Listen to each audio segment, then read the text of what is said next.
Olá, sejam bem-vindos a mais um Entendendo a Bíblia. Todas as quintas-feiras, nesse horário, nós temos estudado o livro de Atos dos Apóstolos, Atos dos Apóstolos. E hoje estaremos trabalhando Atos capítulo 12, dando continuidade assim aonde nós encerramos na semana passada. Se você ainda não é inscrito no nosso canal, está aí uma boa oportunidade para fazê-lo, apertando o seu sininho lá para que todas as vezes que tiver um vídeo ele lembrar você, e nos ajude comentando, perguntando, tanto no chat, interagindo com os demais irmãos que estarão participando junto com você, ou então utilizando o comentário abaixo, tá? Isso vai dar relevância a esse vídeo e com isso nós vamos alcançar mais gente, tá bom? Vamos lá. Não temos nenhuma pergunta. Hoje é a aula de número 30, uma breve recapitulação da aula 29. Nós iniciamos no capítulo 12 falando de Herodes Agripa I, e eu me lembro que nesse momento nós falamos sobre a casa de Herodes, desde o primeiro até o Herodes Agripa II, que vem mais na frente, Então Herodes Agripa I manda prender alguns da igreja, inclusive Pedro, que era um dos principais líderes, um líder fantástico que a igreja primitiva possuía, E então podemos fazer a diferença também nessa ocasião de Herodes para Herodes. Tem muita gente que é novo convertido, que às vezes está começando a estudar a Bíblia, não consegue entender como que Herodes morre, daqui a pouco Herodes aparece de novo, Então nós fizemos ali um estudo sobre a casa de Herodes, fazendo então assim a distinção de Herodes para Herodes. E além de mandar prender a Pedro, ele mandou matar Tiago, filho de Zebedeu, irmão de João, um dos principais discípulos de Jesus também, E a prisão de Pedro, que aconteceu durante a festa da Páscoa, ou a dos pães ázimos, ou pães sem fermento, e fizemos ali então a distinção entre uma e outra. Você veja na aula 29, você vai ver detalhes sobre isso. Pedro, uma vez preso na prisão, o que a igreja fazia? A igreja fazia o que a igreja precisa fazer em momentos como esse. A igreja orava pelo seu líder. E na noite em que antecedia o seu julgamento, possivelmente seria sua condenação à morte, o texto termina, o texto que nós analisamos por último, diz que Pedro estava dormindo. E eu coloquei a grandeza de um líder, quando num momento como esse ele consegue descansar em Cristo, ele consegue descansar em Deus, mesmo em meio a uma provação tão tremenda, sabendo que iria acordar para morrer, ele mesmo assim conseguia dormir. Quanto de nós perderíamos a noite por causa disso? Bom, nós terminamos na semana passada e deixamos Pedro dormindo, não é isso? Então vamos acordá-lo agora e vamos ver o que sucede daqui para frente, Foi desse jeito que nós concluímos ali a aula de número 29. Versículo 6, vamos continuar fazendo a nossa releitura do livro de Atos com uma pequena análise de cada texto. Versículo 6 diz assim: repentinamente apareceu um anjo do Senhor e uma luz brilhou na cela. Ele tocou no lado de Pedro e o acordou. Depressa, levanta-se, disse ele. Então as algemas caíram dos punhos de Pedro. Só lembrando, Pedro estava algemado entre dois soldados. A algema num soldado e a algema no outro soldado. E aqui o texto diz que as algemas de Pedro caíram. Então, o que nós podemos entender? Quando ele fala que uma luz brilhou na cela, foi a glória de Deus que se manifestou com a presença daquele anjo do Senhor, e onde se manifesta milagres, acontece. Aonde Deus se manifesta, milagres acontecem, e foi o que aconteceu. Enquanto a igreja ora, o anjo age. Queridos, vamos aprender uma vez por todas: a terra move o céu. Só ainda não entendeu o poder da oração e a necessidade que nós temos de orar o cristão que ainda não percebeu que a vida cristã é uma guerra, é uma batalha. E uma das armas mais poderosas, eu diria, que é uma bomba atômica, é quando oramos. Imagine você orando e uma bomba atômica explodindo no inferno. É o poder que a igreja recebeu quando nós oramos. Alguém já disse: há uma conexão entre joelhos dobrados e braços estendidos.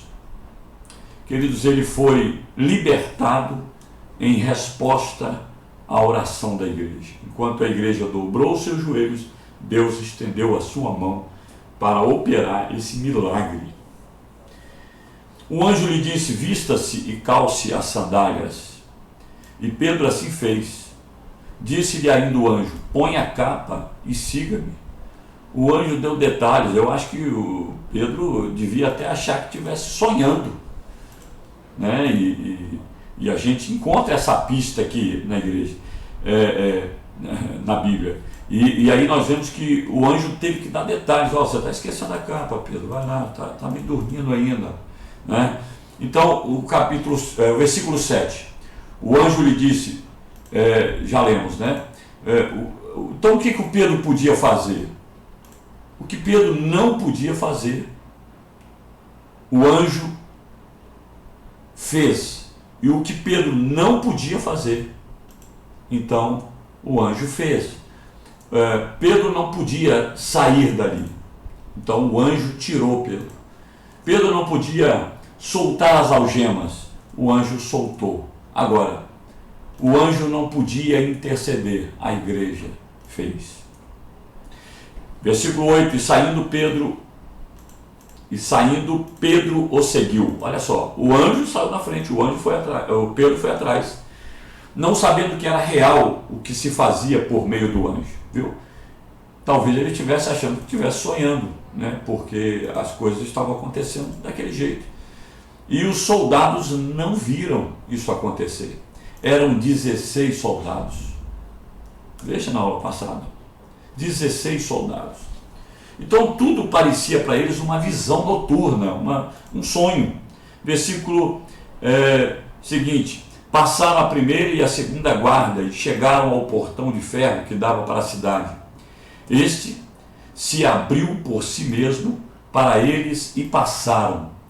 Tendo saído, caminharam ao longo de uma rua e de repente o anjo o deixou. O portão abriu automaticamente, como hoje os portões que estão aí, as portas de banco, portões de aeroportos, né, onde você chega, a câmera te viu, ele abre automaticamente. Naquela época não tinha essa tecnologia toda, mas o anjo está acima dessas coisas e operou esse milagre, né? O anjo só deixou Pedro quando este já se encontrava completamente livre, quando já tinham descido a rua. Está aí o texto dizendo. Próximo versículo diz: então Pedro caiu em si e disse: agora sei, sem nenhuma dúvida, que o Senhor enviou o seu anjo e me libertou das mãos de Herodes e de tudo o que o povo judeu esperava. Ou seja, ele só caiu em si quando estava sozinho, ele só acordou quando estava lá fora. Ele deu por si para lá, e só pode ser obra mesmo do anjo, né? Próximo versículo diz: percebendo isso, ele se dirigiu à casa de Maria, mãe de João, também chamado Marcos, onde muita gente se havia reunido e estavam orando. Porque eles parece que essa era a casa de reunião da igreja de Jerusalém.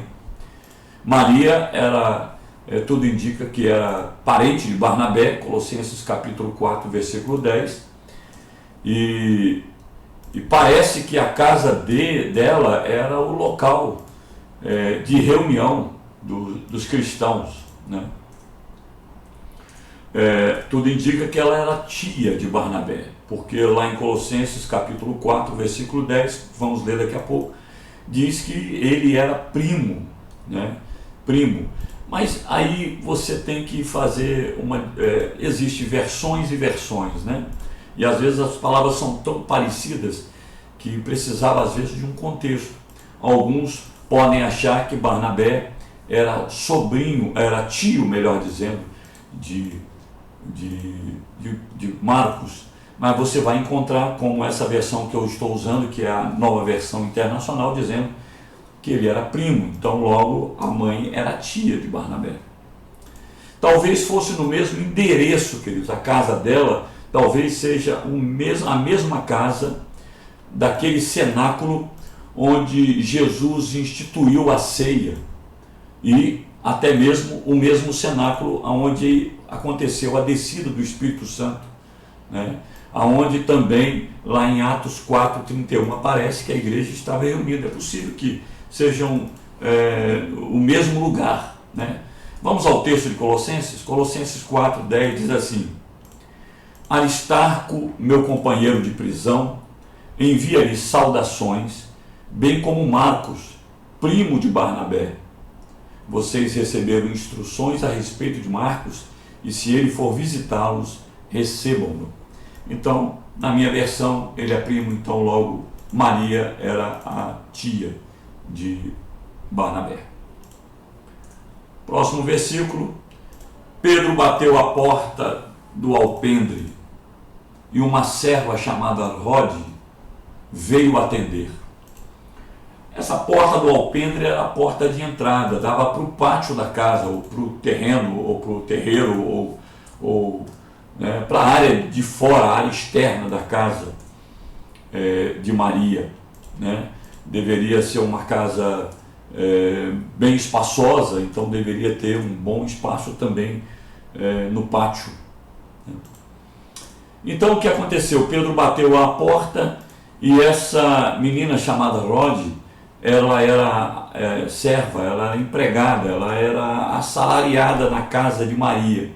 Por isso que ela foi atender, como era costume dos empregados, né, fazer. Então ela foi e abriu a porta, mas ao mesmo tempo a gente percebe que essa menina ela era, no mínimo, simpatizante da igreja, no mínimo, e se ela não fosse realmente atuante, né? Mas o próximo versículo diz: ao reconhecer a voz de Pedro, tomada de alegria, ela correu de volta sem abrir a porta e exclamou: Pedro está à porta. Ela ouviu a voz, ficou tão emocionada que não abriu a porta. Pedro ficou lá de fora, né? Mas tudo indica que era uma menina nova, né, inexperiente, ficou tão maravilhada, talvez com a própria resposta imediata de Deus às orações da igreja. Imediata mais ou menos, né, porque já deveria estar próximo de uma semana que eles estavam ali perseverando em oração. Próximo versículo, versículo 15, diz: eles, porém, lhe disseram: você está fora de si. Insistindo-a em afirmar que era Pedro, disseram: deve ser o anjo dele. Queridos, olha só, havia no meio do povo judeu, no judaísmo, a doutrina ou o pensamento, em algumas facções do judaísmo, de que havia um anjo para cada cristão. Então, por isso a expressão o anjo de Pedro, né? Também, quando Jesus fala a respeito de anjo, lá em Mateus 18, ele fala que o anjo daquelas crianças estavam diante de Deus. Dá uma olhadinha lá, Mateus capítulo 18, versículo 10. Então aqui parece-me que nessa expressão do pessoal da igreja, deve ser o anjo dele, possivelmente eles estivessem comentando sobre essa doutrina.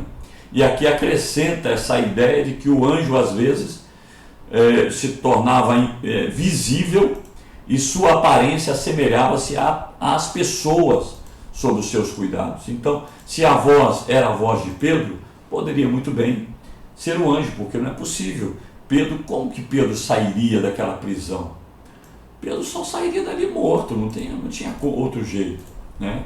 Mas mesmo assim eles estavam orando, né? Às vezes a gente é assim, a gente ora por uma coisa e quando a resposta vem a gente parece que não acredita, não é verdade? Então foi o que aconteceu com eles momentaneamente ali. Versículo 16 diz: mas Pedro continuou batendo, e quando abriram a porta e o viram, ficaram perplexos. É o que eu disse, embora estivesse orando intensamente para Deus livrar Pedro da prisão, e isso está lá no versículo 5, quando esse milagre acontece, eles ficam perplexos, eles não acreditam. Versículo 17: mas ele, fazendo-lhe sinal para que se calassem, descreveu como o Senhor havia tirado da prisão e disse: contem isso a Tiago e aos irmãos. Então saiu e foi para outro lugar. Bom, primeiro, quando ele manda contar a Tiago, é bom lembrar que Tiago, o irmão de João, filho de Zebedeu, já havia morrido. Então Tiago aqui só pode ser o irmão do Senhor, aquele que se tornara líder, pastor da igreja em Jerusalém. E isso está lá em Gálatas capítulo 1, versículo 19. Eu não vou ler por uma exiguidade de tempo, mas você pode fazer a leitura lá e pesquisar. Então, o Tiago, irmão de João, nós já citamos no versículo 2 que ele já havia morrido, né? Foi decapitado. Então, outra coisa que eu quero destacar é a frase final: então saiu e foi para outro lugar. Pedro saiu e nem disse para onde foi. E a Bíblia também não revela para onde foi, mas ele saiu batido. Por quê? Porque ele seria julgado e condenado à morte. Ele não poderia ficar ali dando bobeira, mesmo que em oração, alguns crentes mais radicais diriam: não, se ele ficasse em oração não seria bobeira e tal. Não, ele tinha que preservar a sua vida porque ele era um líder importante da igreja. Então, nós não sabemos para onde ele foi depois dali. E daqui para frente, queridos, Pedro não aparece mais no relato do livro de Atos. Apenas uma breve aparição bem rápida ali no concílio em Jerusalém. Está no capítulo 15, vamos ver daqui a alguns dias, né? Então, ele só vai aparecer quando? Quando a gente lê Gálatas capítulo 2, versículos 11 em diante, quando ele vai para Antioquia. Ele aparece em Antioquia. E Paulo, inclusive, indica que ele, Pedro, passou um tempo na igreja de Corinto. Está lá em 1 Coríntios 1,12 e 3,22. E em Coríntios 9, primeira carta aos Coríntios, capítulo 9, mostra que Pedro ele fez viagens missionárias para pregar a palavra. E inclusive ele dá o detalhe de que Pedro sempre viajava acompanhado da sua esposa. Está lá em 1 Coríntios 9,5, vamos ler? Não temos nós o direito de levar conosco uma esposa crente, como fazem os outros apóstolos, os irmãos do Senhor e Pedro? Ou seja, Pedro fala que ele viajava, né, para pregar o evangelho e que levava consigo a sua esposa. Esse é um detalhe. Versículo 18. Diz assim: de manhã não foi pequeno o alvoroço entre os soldados, quanto ao que tinha acontecido a Pedro. Aqueles os soldados que eram responsáveis pela guarda de Pedro, e naquela noite, só naquela noite, tinha 16 guardas tomando conta de Pedro, eles ficaram alvoroçados ao amanhecer. Por quê? Porque quando chegou de manhã, os guardas que estavam algemados é que perceberam que Pedro não estava ali. Ah, pastor, será que eles dormiram? Eu acho muito difícil eles dormirem. Eles eram soldados romanos. E soldados romanos tinham uma grande responsabilidade, eram homens muito bem disciplinados. Então, não sei, eu prefiro entender que realmente o anjo cegou eles e eles não viram, né? Talvez suspeitassem que Pedro estivesse dormindo e não se preocuparam em olhar para onde ele deveria estar. Versículo 19 diz assim: fazendo uma busca completa e não encontrando, ou seja, é possível que eles viraram a fortaleza de Antônio de cabeça para baixo, que é o local possível da prisão de Pedro. Herodes fez uma investigação entre os guardas e ordenou que fossem executados. Depois Herodes foi da Judéia para Cesareia e permaneceu ali durante algum tempo. Queridos, a lei romana era muito rígida. Por isso, mais um motivo para eu não crer que os soldados estavam dormindo. A lei romana dizia que os soldados que permitissem que um prisioneiro fugisse, eles pagariam a mesma pena do prisioneiro, caso esse escapasse. Então, é possível que a pena seria a morte de todos eles. E o texto fala que eles foram executados, exatamente a mesma pena que a gente entende que Pedro receberia, né, nesse dia. Por que eu posso afirmar isso? Lembram do carcereiro de Filipos? O carcereiro de Filipos logo puxou da espada, logo depois do terremoto, a prisão foi ao chão, então ele imaginou que todos os prisioneiros tivessem se aproveitado para fugir. Então ele imaginou assim: eu vou morrer, então antes que eu morra, eu me suicido, eu tiro a minha própria vida, né? E essa é a história do carcereiro de Filipos, que tentou o suicídio quando, por ocasião do terremoto que abriu as portas da prisão. Atos 16, 27 diz: e acordando o carcereiro e vendo abertas as portas da prisão, tirou a espada e quis matar-se, cuidando que os presos já tinham fugido. Lá em Provérbios 11, versículo 8, também diz assim: o justo é libertado da angústia, e o perverso a recebe em seu lugar. Então o que aconteceu com Herodes? Herodes ficou envergonhado. Herodes Agripa I ficou envergonhado pela situação da fuga de Pedro e deles não terem encontrado Pedro. Por isso que foi importante Pedro ter fugido. Deixa Jerusalém, ele abandona Jerusalém e vai para Cesareia. Cesareia, queridos, era o quartel-general dos procuradores romanos, mas também servia de uma casa de descanso quando não tinha nenhum procurador romano lá. Herodes utilizava como se fosse uma casa de inverno, uma casa de férias, né? Uma casa de férias. Versículo 20. Ele estava cheio de ira contra o povo de Tiro e Sidom. Aqui já mostra outra situação. Herodes nervoso por causa do povo de Tiro e Sidom. Contudo, diz o texto, eles haviam se reunido e procuravam ter uma audiência com ele. Tendo conseguido o apoio de Blasto, homem de confiança do rei, pediriam paz, porque dependiam das terras do rei para obter alimento. Podemos perceber aqui que Tiro e Sidom eram as cidades principais da Fenícia. Já falamos em aulas anteriores que a Fenícia ela é o atual país do Líbano. Eram cidades portuárias, portanto litorânea, lá do mar Mediterrâneo. E essas cidades, tanto de Tiro quanto de Sidom, eles dependiam dos campos de trigos lá da Galileia para a sua alimentação. E Herodes estava nervoso certamente porque havia ali uma dívida, ou Herodes tivesse aumentado o imposto, alguma coisa nesse sentido. E aí nós encontramos o texto dizendo: Blasto, homem de confiança de rei. Quem era Blasto? Tudo indica que Blasto, queridos, ele era o tesoureiro. É a única dica que a gente pode ter por causa do contexto desse versículo.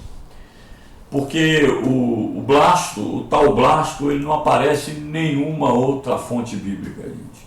Não. Certamente o povo dessas duas cidades pediram a Blasto, que era o tesoureiro, que usasse da sua influência que tinha com o rei para suspender possivelmente o embargo que eles tinham recebido, fruto talvez de dívida, de imposto, mas só sei que eles receberam o embargo de grãos e também através de Bastos eles desenvolveram novamente uma relação normal com Herodes, né? e a partir de então uma relação pacífica entre as duas nações, Fenícia e Israel.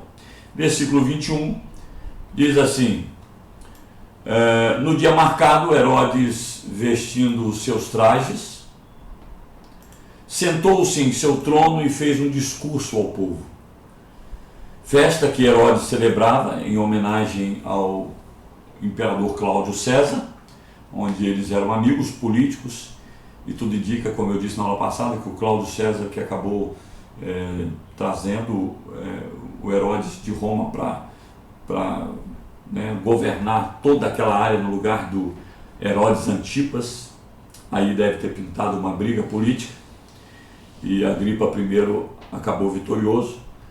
Essa festa acontecia todo ano, logo após o término da colheita de grãos, e um historiador da época, um historiador muito bem conceituado, que escreve sobre a igreja, talvez um dos historiadores do mesmo contexto, período, contexto vivido pelos apóstolos. Então o historiador Joséfo, o nome dele, faz referência a um manto de prata com brilho deslumbrante que Herodes usou aquele dia. O Joséfo, ele não estava, ele não é um homem inspirado pelo Espírito Santo, por isso o seu escrito não está na Bíblia, mas é um livro de história, como nós temos N outros livros de história aqui, história geral, história do Brasil, história dos mais diversos locais. Ele era um historiador e entendeu que deveria escrever sobre essa festa em que Agripa I ali estava, E olha, até o detalhe do traje ele cita. Então, o povo logo, a arquibancada, que estava ali naqueles jogos, eu não sei precisar que tipo de esporte estava sendo desenvolvido naquela época, mas eram jogos, E a arquibancada lotada, sempre foi assim, ainda mais com uma festa que o rei estava promovendo em nome em homenagem, melhor dizendo, ao imperador. Então quem é que queria faltar? E eles começaram a gritar e dizer: é voz de Deus e não de homem. Eles começaram a aclamar Herodes como Deus. Um historiador que eu li, me falha o nome agora, ele escreveu que possivelmente fosse pela manhã, e o sol da manhã, quando bate em Herodes, com aquele traje brilhoso de prata, o foco da luz iluminou certamente quem estava na arquibancada, e eles viram como se fosse uma glória divina se manifestando ali por meio de Herodes, e por isso eles aclamaram Herodes rei. Então, durante esses jogos, aconteceu esse episódio, e eu estou dizendo com base em alguns comentaristas, em alguns, melhor dizendo, historiadores de então. Versículo 23: visto que Herodes não glorificou a Deus, imediatamente o anjo do Senhor o feriu, e ele morreu, comido de vermes. A gente sabe que todo mundo que morre, a sua carne será comida por vermes. Mas Herodes estava vivo, ou seja, parte do corpo de Herodes já estava necrosado para os vermes comer, já estava podre por dentro. Olha que situação terrível desse homem. E o texto diz assim: porque ele não deu glória a Deus. Ou seja, quando o povo chamou ele e aclamou ele um Deus, ele tinha que na hora reconhecer: não, eu não sou Deus. Deus só tem um. Ele deveria ter feito isso, mas ele silenciou, recebendo essa glorificação, como se Herodes fosse um título assim, divino, como já era praticamente reconhecido os imperadores como tais. Então Herodes não repudiou o título, ele não deu a devida glória a Deus, ao Deus vivo e verdadeiro. Ele foi tomado de dores violentas, isso diz os historiadores da época, Joséfo, e teve de sair carregado desse local de jogos, e 5 dias depois ele morre. Só alguém que estava presente poderia dar uma informação tão precisa quanto essa. Gente, que morte miserável Herodes teve, né? Uma morte miserável associada ao fato de Herodes aceitar a aclamação da divindade por parte do povo. Mas também pode ser considerada a paga divina por ter perseguido a igreja. Ninguém que toca no ungido do Senhor, ninguém que persegue a igreja, fica assim, sem receber nada em troca. A igreja é a menina dos olhos do Senhor. O anjo livra Pedro da prisão e outro anjo extermina Herodes. Os destinos da vida, queridos, não estão nas mãos de homens, mas nas mãos de Deus. Versículo 24. Entretanto, a palavra de Deus continuava a crescer e a espalhar-se. Aqui é muito legal, porque pela terceira vez se presta um relatório sobre o desenvolvimento da igreja. Lá no capítulo 6 e também no capítulo 9 nós encontramos relatório como esse, que a igreja estava crescendo, e mais uma vez aparece aqui no capítulo 12, e ainda vai aparecer mais 2 vezes, aliás, melhor dizendo, mais 3 vezes, durante todo o livro de Atos, lá no capítulo 16, 19 e 28.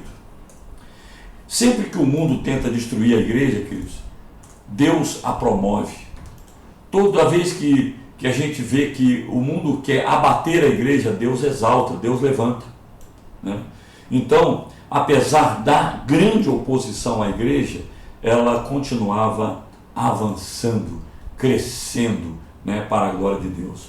Nós percebemos aqui que após a provação, a perseguição, a igreja torna-se ainda mais ousada na pregação da palavra, ainda mais ousada na pregação no poder do Espírito Santo, né?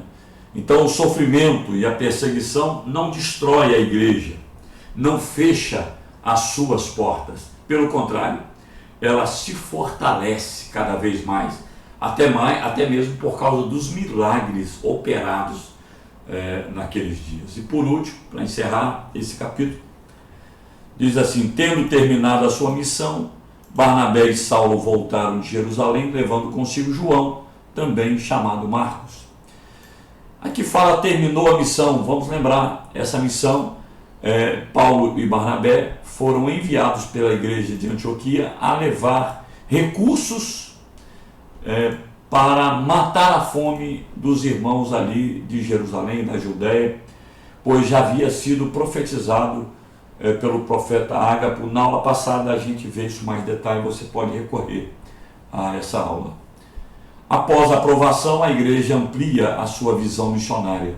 Tanto é que quando Paulo e Barnabé chegam a Antioquia, logo depois desse livramento que lemos a respeito da vida de Pedro, eles retornam então a Antioquia, lá no mesmo lugar onde os discípulos pela primeira vez foram chamados de cristãos, e lá eles iniciaram uma obra missionária com uma visão mundial.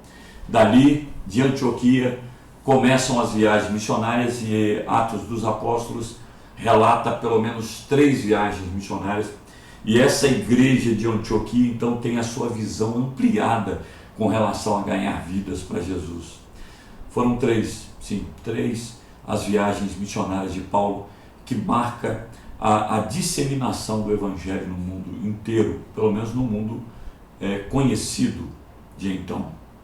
Barnabé leva consigo a Antioquia também João Marcos, o seu possível primo, e talvez João Marcos tenha sido o mesmo jovem que na noite em que Jesus foi preso, ele saiu correndo envolto de um lençol, talvez tivesse ido para a vigília e botado o seu colchãozinho lá no cantinho e estava lá dormindo, enquanto Jesus orava sozinho. Os discípulos, os apóstolos estavam dormindo, quanto mais João Marcos, que era um garoto novo que estava começando ali agora. João Marcos foi quem escreveu o segundo evangelho, que leva o seu nome, e acompanhou Barnabé e Saulo na primeira viagem missionária. Vamos ver isso mais na frente. Queridos, eu quero concluir essa palavra dizendo: a igreja se fortaleceu quando ela foi perseguida. Não se preocupe, tudo que está aqui nesse mundo, um dia vai para a mão do diabo de vez. O anticristo já está se preparando para se manifestar. Claro, antes, Jesus não vai permitir que a sua noiva seja confrontada pelo anticristo, que a sua noiva seja surrada, injustiçada. Ele já foi injustiçado pela igreja. A sua vida foi o preço pago por essa igreja. Então eu não creio, ele não vai permitir. Ele permitirá sim que a gente passe pelo princípio das dores até para poder conhecer quem é quem. E vamos ver muita gente esfriando na fé. Vamos ver muita gente negando o evangelho. Muitas pessoas que se dizem cristãos vão entrar por esse caminho. Ora, Pedro negou Jesus. Pedro, o grande apóstolo. Judas, que fazia parte do colégio apostólico, traiu Jesus. Eu e você precisamos estar fazendo o que a igreja fazia quando Pedro foi preso, quando Tiago foi morto. Viver uma vida de intensa oração, sabendo que podemos sim sofrer o dano da perseguição, mas toda vez que a igreja é perseguida, mais forte ela fica. E que Deus fortaleça sim, sempre o meu braço, o seu braço, o braço da igreja do Senhor, da nossa família espiritual, para pregarmos com ousadia a palavra do Senhor todos os dias, ganhando vidas e cuidando bem de cada uma delas. Deus abençoe sua vida, querido, que você tenha essa noite uma noite de sono reparador, uma noite de descanso na presença do Senhor. E, se Deus quiser, até a próxima quinta estaremos aqui juntos, mais uma vez, agora com o capítulo 13 de Atos dos Apóstolos. Tá bom?